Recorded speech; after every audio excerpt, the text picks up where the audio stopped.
Al estar revisando el libro de múltiples lenguajes de cuarto grado, no basta con analizar una lección aislada.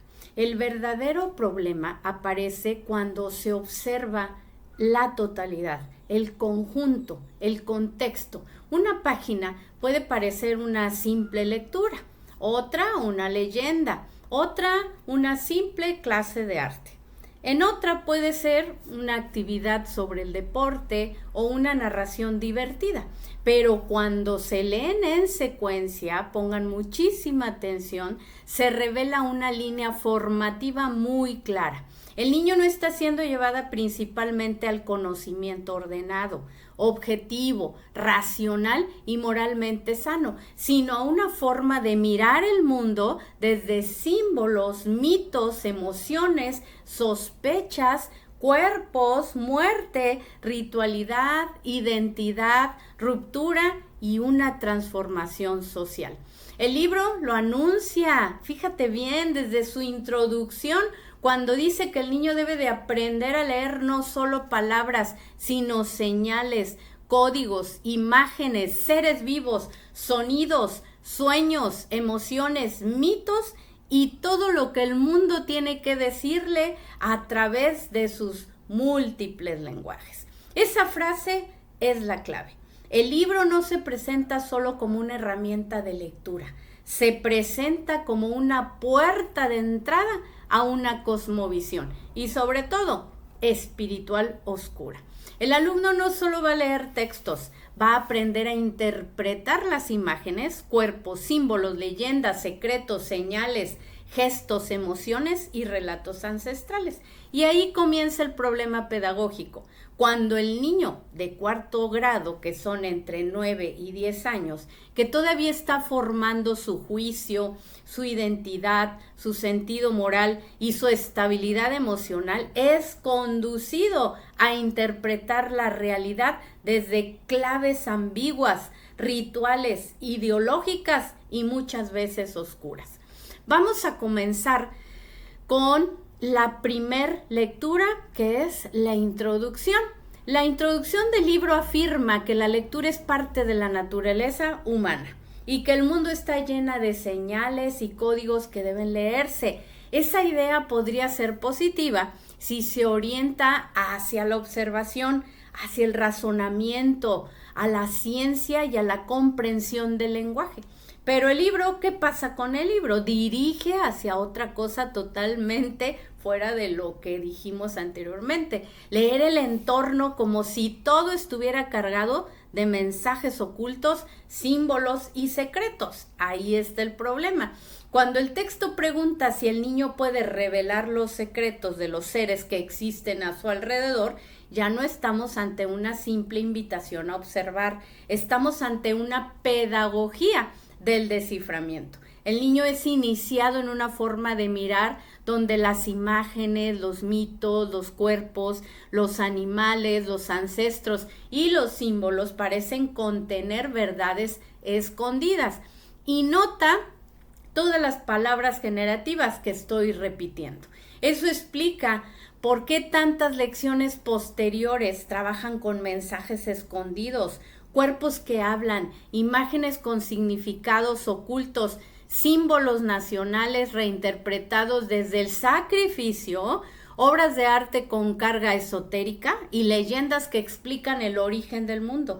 La introducción no es inocente, es un marco de lectura de todo el libro. Ahí están revelando el objetivo principal de este libro, Múltiples Lenguajes. Vamos a comenzar con la primer lectura y esa primer lectura se llama Detectives Geniales S.A. La lección aparenta enseñar observación y atención a los detalles, pero en realidad introduce al niño en una lógica de sospecha, de mentira y culpabilidad e interrogatorio. Y yo la llamo muy personalmente es el instructivo para aprender a mentir. El niño es invitado a detectar cuando alguien miente, a decodificar las palabras, a leer el cuerpo de los demás y a descubrir culpables, aunque lo nieguen. Esto es pedagógicamente muy delicado. Un niño de 4º grado no tiene la madurez para interpretar los gestos, miradas, tartamudeos o movimientos corporales como pruebas de mentira. Una persona puede bajar la mirada simplemente por timidez, sudar por nervios, tartamudear por ansiedad o moverse mucho por inseguridad, y nada de eso va a probar una culpabilidad. El libro, sin embargo, enseña al niño a mirar al otro como un sospechoso. En lugar de formar confianza, prudencia, diálogo y justicia, instala la vigilancia. En lugar de enseñar verdad, enseña mecanismos de mentira. La frase esa de mentir con las palabras es fácil, pero hacerlo con el cuerpo no lo es tanto. Puede funcionar como un instructivo indirecto si el cuerpo delata. Entonces, quien quiera mentir deberá de aprender a controlar el cuerpo. Además, la violencia aparece como algo impresionante y aprobado cuando se menciona que el alumno le tiró los dientes a un agente con una patada. La escena se trata en tono de humor, pero está normalizando una agresión física dentro de una prueba. Aquí el fallo pedagógico es muy claro. No se forma un niño honesto, se forma un niño sospechoso. No se enseña verdad, se enseña vigilancia. No se enseña justicia, se enseña acusación. Vamos a revisar la siguiente lección, que es de Leonardo da Vinci. La lección sobre Leonardo da Vinci podría haber sido una excelente oportunidad para enseñar la observación, la disciplina, el estudio, el dibujo, la anatomía, la ingeniería, el trabajo, error y corrección. Sin embargo, el texto está enfatizando la imaginación como si fuera una fuerza capaz de materializar ideas. Ojo aquí. La frase imaginando primero y luego materializando nuestras ideas está incompleta. Leonardo no inventó porque simplemente imaginaba, inventó porque observaba, estudiaba, dibujaba, analizaba, calculaba, corregía y trabajaba con disciplina. Presentar la imaginación por sí sola pudiera convertir lo imposible en realidad. Deja al niño con una idea mágica del conocimiento. El fallo no es enseñar la imaginación, padres de familia. El fallo es separarla del método, del esfuerzo y de la realidad. La pedagogía sana debe de enseñar, observar, aprender a razonar, imaginar, trabaja, corrige y crea. El libro, en cambio, deja la sensación de que imaginar y materializar son casi un acto directo e inmediato. Eso encaja con la línea general del libro: dar prioridad a la imaginación, a la sensación y el símbolo por encima del orden racional. A todo lo anterior debe añadirse otra línea que confirma el mismo patrón. El libro no solo trabaja con lecturas, con imágenes y relatos, también introduce al niño a una forma de interpretar el mundo donde la realidad se vuelve símbolo, territorio emocional, construcción política, experiencia subjetiva y ruptura de los límites, sobre todo tradicionales. Esto se observa en 3 elementos que ya habíamos analizado. Vamos ahorita a analizar la siguiente lección, donde nos habla de este jardín mágico que está en San Luis Potosí, que muchos de nosotros quizá ya hemos visitado, y hemos notado pues ciertas incongruencias. No entendemos qué significa todas esas construcciones de concreto, etcétera, etcétera. Este jardín surrealista lo realizó Edward James hace muchos años. Y aquí es bien importante esta lección porque conecta con la misma línea que venimos revisando: la exaltación de la imaginación, el mundo interior, lo onírico, lo fantástico y sobre todo lo surrealista. Edward Frank Williams James fue un poeta, un artista y un mecenas británico relacionado con el surrealismo. El jardín escultórico Edward James, Las Pozas en Gilitla, fue creado como una fusión entre naturaleza y concreto, entre lo orgánico y lo artificial, dentro de una estética completamente surrealista. La propia descripción institucional de Las Pozas lo presenta como una unión entre la selva y la arquitectura escultórica, inspirada en la vegetación de la Huasteca Potosina y en el movimiento surrealista.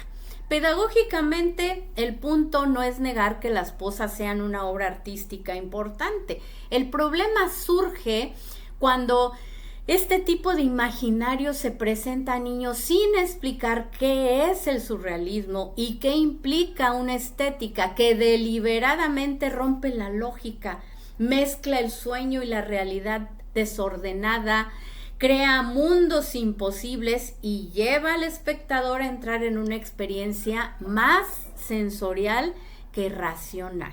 En algunos relatos divulgativos sobre Edward James se afirma que su mundo fantástico pudo relacionarse con una infancia solitaria y con momentos en que era enviado y forzado a permanecer en su cuarto, donde imaginaba mundos propios. Esa información debe tratarse con cuidado porque no siempre aparece en fuentes primarias, pero sí ayuda a comprender la lectura simbólica que se ha construido alrededor de él. El niño encerrado, aislado o solitario que se refugia en la imaginación hasta crear un mundo fantástico. Desde una visión tradicional, eso debe analizarse con muchísima prudencia. La imaginación es muy valiosa, pero no debe de convertirse en un sustituto de la realidad. El niño necesita, claro que sí, fantasía, pero también necesita orden, verdad, familia, seguridad, límites, razón y orientación moral. El jardín mágico de Edward James puede fascinar visualmente, pero también representa una pedagogía del escape. Si la realidad duele, se inventa otro mundo. Si el mundo real no basta, se fabrica una realidad paralela. Si el orden natural parece insuficiente, se va a construir una arquitectura fantástica donde todo es posible. Y ese patrón se conecta con varias lecciones de este libro, Múltiples lenguajes de cuarto grado.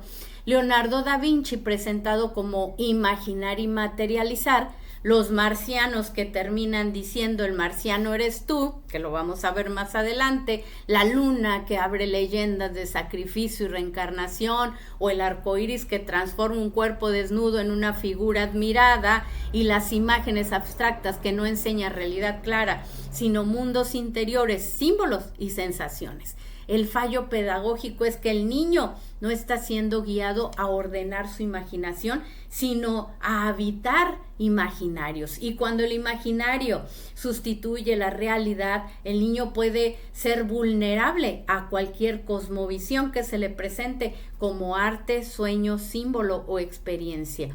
Entonces, el problema no es enseñar arte surrealista, el problema es usar el surrealismo como puerta para que el niño abandone la lectura ordenada de la realidad y entre en mundos simbólicos ambiguos y emocionalmente cargadas.